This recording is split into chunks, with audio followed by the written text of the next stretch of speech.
adaptable, fit into any vessel, have a sense of calm, have a sense of patience. But ambition is extremely important. And I don't just say this to girls, I say this to boys and girls.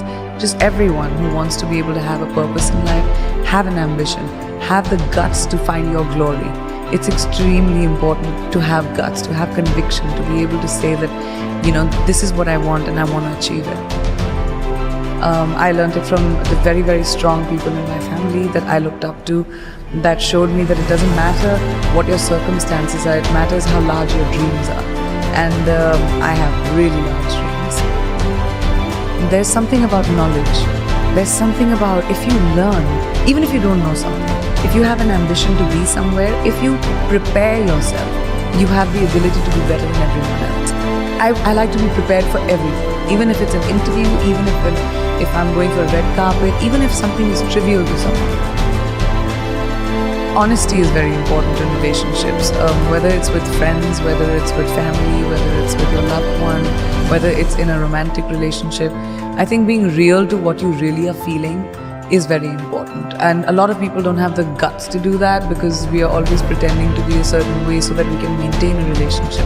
But I think the healthiest relationships happen when you have the ability to call out someone and say, well, that's not right, or I don't feel a certain way and you're wrong or you're right, and to be able to talk about it. It takes taking that cloak of being careful about your emotions off, but that's very important.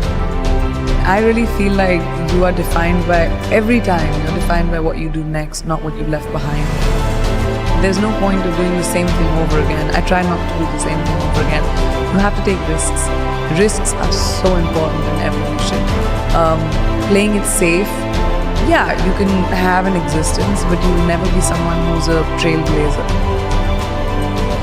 My dad was extremely sensitive, but he was also like my biggest champion.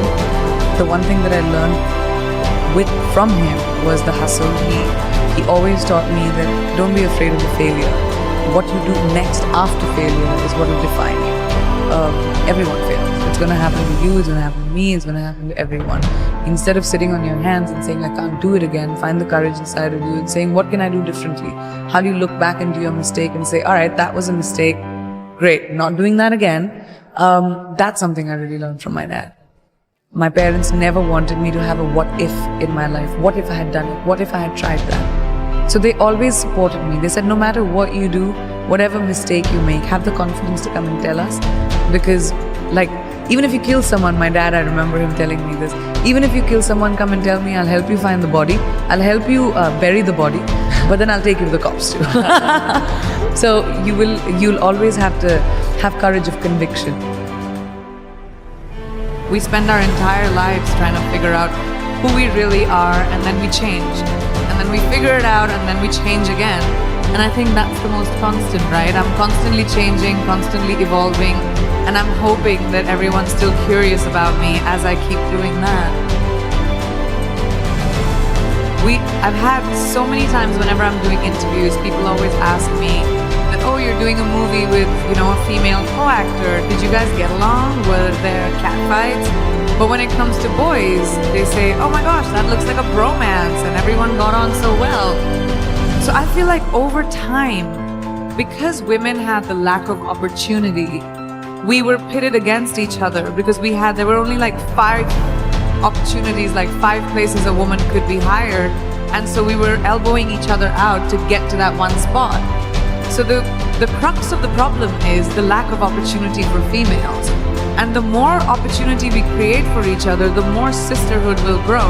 We're 50% of the world's population. We need to be represented in every field like that. We need to be empowered by each other, by the people who are in positions of power, by putting us in positions of power. So I realized many, many years ago that the more I champion women in my own small way, maybe I'll be able to create a world around me at least, where, women run the show, because we kind of do it really well. We just aren't given the opportunity enough, Yes! When I was very young, I started working when I was 17 years old. And I remember my mother telling me this really young, that women should be financially independent.